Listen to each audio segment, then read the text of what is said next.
Hello students, CAD game के chapter number 4 में आज हमारा लेक्चर नंबर 4 है और चैप्टर का नाम है हमारा कैम कंप्यूटर एडेड मैन्युफैक्चरिंग। इससे पहले इसके 3 लेक्चर्स हो चुके हैं, 3 लेक्चर्स हो चुके हैं, lecture number 1, lecture number 2, lecture number 3। तो उन वीडियोस को स्टूडेंट्स देख लें, उसके बाद आज के टॉपिक्स को हम कवर करेंगे। ठीक है, तो आज के हमारा टॉपिक है कि बैक प्लॉटिंग क्या होती है और वेरिफिकेशन की व्याख्या कीजिए। तो देखो यार, आज मैं आपको कुछ बताना चाहता हूँ। इससे पहले हमारे चैप्टर का नाम है कंप्यूटर एडेड मैन्युफैक्चरिंग। कंप्यूटर की मदद से आपको अपने मैन्युफैक्चरिंग प्रोसेस करने हैं। ठीक है, तो इससे पहले वीडियोस में हम लोगों ने देखा था कि भाई कैम क्या होता है। फिर हम लोगों ने देखा था कि जो कैम में ऑपरेशंस करने के लिए कुछ मशीन्स की ज़रूरत होती है हमें। ठीक है, कुछ क्या होती है, मशीन की ज़रूरत होती है, जैसे कि एनसी मशीन की, यानी कि न्यूमेरिकल कंट्रोल मशीन की, सीएनसी मशीन की। ठीक है, कंप्यूटर न्यूमेरिकल कंट्रोल मशीन की। तो वो मशीनें कैसे करती हैं, काम करती हैं, वो मैंने आप लोगों को बताया था कि उनको काम करने के लिए क्या चाहिए होते हैं, प्रोग्राम बनाए जाते हैं। उनको काम करने के लिए क्या बनाए जाते हैं स्टूडेंट्स, प्रोग्राम बनाए जाते हैं। फिर मैंने आप लोगों को बताया था कि प्रोग्राम कैसे बनाते हैं, इंस्ट्रक्शन से मिला के हम प्रोग्राम बनाते हैं। ठीक है, फिर वो प्रोग्राम किस फॉर्म में होते हैं, सीएनसी मशीन के लिए जी कोड और एम कोड की फॉर्म में होते हैं। किस फॉर्म में होते हैं, जी कोड और एम कोड की फॉर्म में होते हैं। ये जी कोड और एम कोड को हम अगली वीडियो में देखेंगे कि जी कोड एम कोड होते क्या हैं। ठीक है स्टूडेंट्स, तो उन जी कोड एम कोड से क्या होती है, हमारे अलग अलग मशीनिंग ऑपरेशंस होते हैं। जो हमारी सीएनसी मशीन है, लेथ मशीन, एनसी मशीन्स हैं, ये सारी मशीन्स क्या करती हैं, वर्क करती हैं उस हिसाब से। ठीक है, वर्क पीस को। तो आज हमारा टॉपिक है बैक प्लॉटिंग या बैक प्लॉट। ठीक है, तो इसका उपयोग टूल के वास्तविक मूवमेंट को स्टेप मोड द्वारा स्टेप मोड में अंतिम स्विच के साथ देखने के लिए किया जाता है।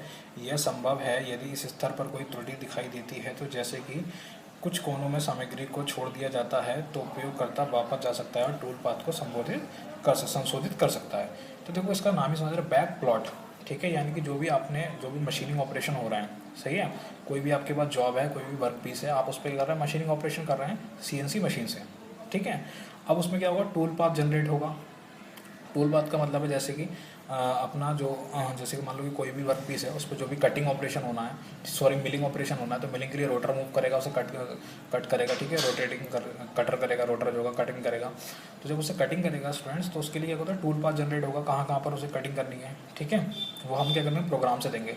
तो वहाँ पर अगर किसी प्रकार की कोई भी त्रुटि हो रही है, ठीक है, यानी कि सही तरीके से मटेरियल जो है वो रिमूव्ड नहीं हो रहा है। ठीक है, मटेरियल जो है रिमूव नहीं हो पा रहा है, या फिर कहीं पर कोनों पर क्या होगा, अच्छे तरीके से मतलब कोई ऑपरेशन रह गया हो होने से, तो वो सारी चीज़ों को क्या कर सकते हैं, देख लिया जाता है स्क्रीन पर और उसको क्या करते हैं, एडिट कर दिया जाता है। तो बेसिकली जो ब्लैक प्लॉट होता है स्टूडेंट, ये एडिटिंग टूल है। एडिटिंग का मतलब होता है उसमें अगर कोई भी चेंज करना है, संशोधन करना है, तो आप संशोधित कर सकते हैं। ठीक है ना, तो जैसे कि मान लो कॉर्नर्स पर अगर कोई भी मटेरियल रिमूव होना रह जाए, या फिर क्या कहते हैं कोई ऑपरेशन होना रह जाए, तो वो क्या कर सकते हैं, हम पीछे जाकर उसको दोबारा से उस ऑपरेशन को परफॉर्म कर सकते हैं अपनी स्क्रीन पे। इसके लिए स्टूडेंट्स क्या होता है, हमारा जो हमारे पास क्या होता है, जो बैक प्लॉट है, वो इनेबल होना चाहिए। ठीक है, ये सॉफ्टवेयर होता है, मास्टर कैम वगैरह सॉफ्टवेयर होते हैं, उसमें अलग अलग टाइप के मिलिंग ऑपरेशंस किए जाते हैं। ठीक है, नेक्स्ट हमारा टॉपिक है वेरिफिकेशन। देखो, वेरिफिकेशन क्या है, यह एक solid base tool path verification प्रदान करता है। ठीक है, जहां 3D टूल वास्तव में स्टॉक से सामग्री को निकाल देगा और उत्पादित सतह दिखाएगा। ठीक है, यह लगभग वास्तविक मशीनिंग ऑपरेशन जैसा है। आप ऑपरेशन की गति को नियंत्रित कर सकते हैं और भौतिक रूप से प्रत्येक कट के साथ हटाए जाने वाली सामग्री को देख सकते हैं। तो इसका मतलब क्या हो गया, अगर मैं इसे कहूँ, इसमें हम लोग क्या करते हैं, वेरिफिकेशन में कितना अमाउंट ऑफ मटेरियल रिमूव हो रहा है ईच सेगमेंट में। ठीक है, ऑफ द टूल पाथ के, मतलब कितना अमाउंट, जो मटेरियल है, जैसे कि जो भी हमारे पास मिलिंग ऑपरेशन हो रहे हैं, या हमारे पास क्या हो रहा है, टर्निंग ऑपरेशन हो रहे हैं, तो उसमें कितना मटेरियल क्या होता है, रिमूव हुआ है। ठीक है, अगर टर्निंग ऑपरेशन करते हैं तो उसमें क्या होता है, डायमीटर को रिड्यूस करते हैं, तो उसमें कितना मटेरियल क्या हुआ है, रिमूव हुआ है बाई ईच कट सेगमेंट, यानी हर सेगमेंट में कितना मटेरियल रिमूव होता हुआ जा रहा है, जो टूल पाथ के द्वारा किया जा रहा है। ठीक है, और साथ में क्या कर सकते हैं, इसमें हम लोग इसके फीडबैक भी असाइन कर सकते हैं इसके फीड रेट को, जो हमारे पास क्या होता है, फीड रेट के हिसाब से उसकी फीडिंग होनी है। ठीक है, तो ये सारा वेरिफिकेशन इसमें हम कर सकते हैं। तो भौतिक रूप से प्रत्येक काट के साथ हटाई जाने वाली सामग्री को देख सकते हैं, यानी कि जो भी हमारे पास कितना मटेरियल रिमूव हो रहा है, वो सारा हम इसमें पूरा वेरीफाई कर सकते हैं, देख सकते हैं जो भी हमारा हो रहा है। ठीक है, किस स्पीड से हमारा फीड रेट चल रहा है और कितना मटेरियल हमारा रिमूव कर दिया है टूल पाथ में। ठीक है, तो ये वेरिफिकेशन भी कर सकते हैं। तो अगला टॉपिक है हमारा नेक्स्ट इसी में, ये देखिए सारी टिप्पणी करने के लिए आते हैं, छोटे छोटे टॉपिक्स हैं, टिप्पणी करने के लिए आते हैं स्टूडेंट्स, इसलिए अगला टॉपिक है हमारा पोस्ट प्रोसेसिंग। ठीक है, पोस्ट प्रोसेसिंग, तो पोस्ट प्रोसेसिंग देखो नाम से ही समझ में आ रहा है कि पहले से कुछ प्रोसेसिंग होना। तो पोस्ट प्रोसेसिंग क्या होता है, एक इंटरमीडिएट होता है, ठीक है। ये क्या होता है, एक इंटरमीडिएट होता है जो हम लोग इसमें देखते हैं, देखिए बुक में हमारा, ये हमारा क्या है, एनसी पोस्ट प्रोसेसर है, ठीक है। तो एनसी पोस्ट प्रोसेसर बेसिकली क्या हो गया, हमारे पास एक इंटरमीडिएट हो गया। किस किस के बीच में इंटरमीडिएट है, कैम सिस्टम और सीएनसी मशीन के बीच में एक इंटरमीडिएट का काम करता है हमारा पोस्ट प्रोसेसर, ठीक है। तो देखो इसको ध्यान से समझना, मैं लिखता हूँ यहाँ पर पोस्ट प्रोसेसर क्या होता है। पोस्ट प्रोसेसर क्या है, हमारे पास एक ऐसा सॉफ्टवेयर है, is a software that takes your, students थोड़ा जगह कम है, कैड कैम मतलब, या कैड से, या फिर क्या करता है कैम से टूल पाथ इंफॉर्मेशन इनटू जी कोड और मेकिंग द प्रोग्राम। कहने का मतलब है पोस्ट प्रोसेसिंग एक ऐसा सॉफ्टवेयर है, ठीक है। ये क्या है कि इंटरमीडिएट सॉफ्टवेयर है, किसके बीच में, कैम सिस्टम के बीच में और किसके बीच में, हमारी सीएनसी मशीन के बीच में।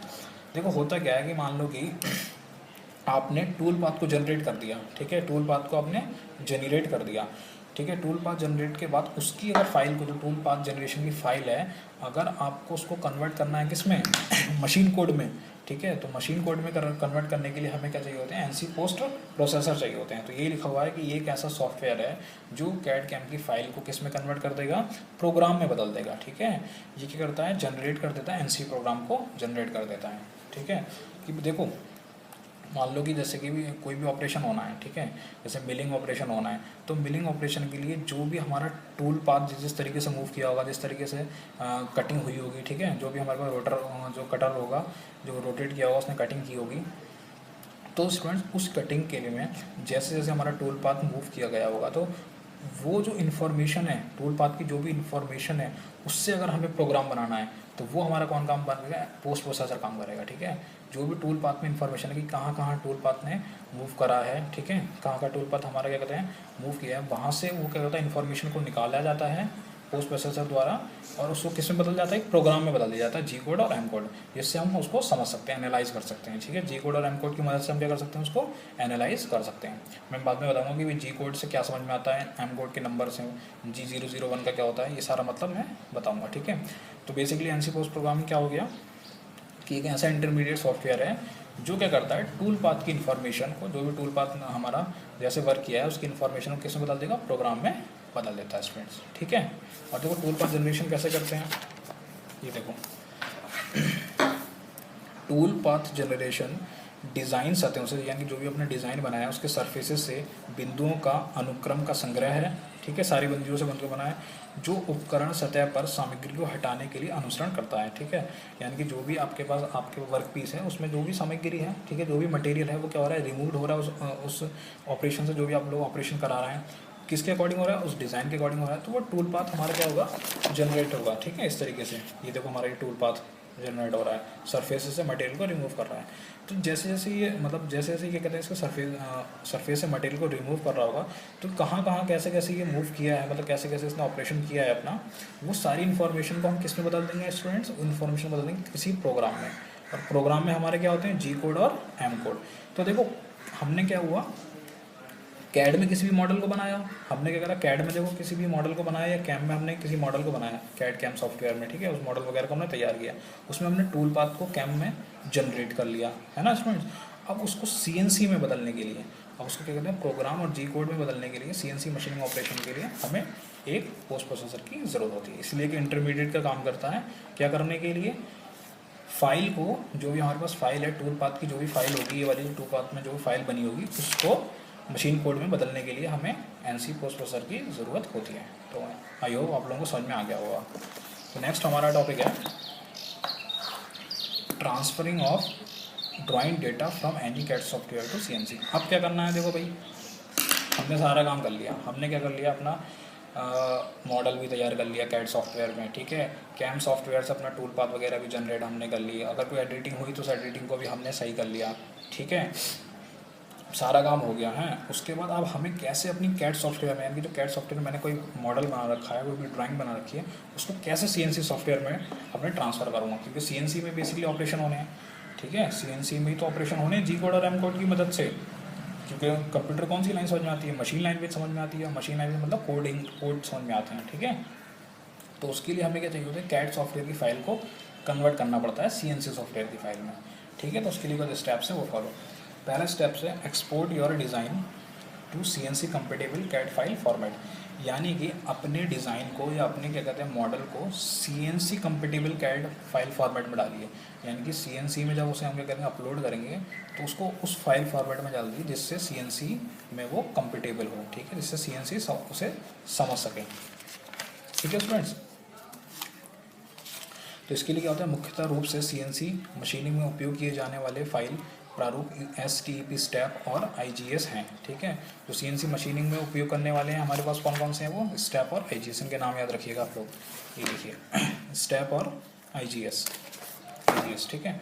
दूसरा स्टेप क्या है इसमें, CNC टेक्निकल ड्राइंग, कि आपको जो आपने CNC टेक्निकल ड्राइंग बनाई है उसके बारे में, ठीक है। तो स्टूडेंट्स क्रिएट करना है CNC टेक्निकल ड्राइंग, तो देखो कैसे करते हैं। इसके लिए कुछ स्टेप्स होते हैं, तकनीकी ड्राइंग जो हम लोग CNC ड्राइंग कर रहे हैं, इसके लिए कुछ चरण होते हैं। सबसे पहले आप महत्वपूर्ण विचारों को परिभाषित करें और ड्राइंग के ऑर्थोग्राफिक दृश्य को देखें। कहने का मतलब है जो आपने मॉडल बनाया है, ठीक है, उसको अपना अलग अलग व्यूज़ में हम देखें, ठीक है, अलग अलग क्या करें उसको व्यूज़ में हमें देखें, उसकी डायमेंशंस वगैरह को हम लोग देखें, ये सारी चीज़ों को हम लोग क्या करते हैं देखें, सही है ना, एक्यूरेसी वगैरह चेक कर लें वो सारा। तो ये हमारा होगा CNC टेक्निकल ड्राइंग।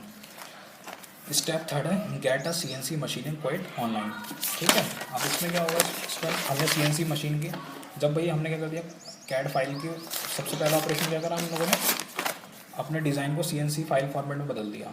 हमने क्या कहते हैं कैड को, जो कैड में जो हमने मॉडल बनाया था डिज़ाइन, उसको CNC फाइल फॉर्मेट में चेंज कर दिया, फाइल मतलब जो जिसके लिए कंपेटेबल है, ठीक है।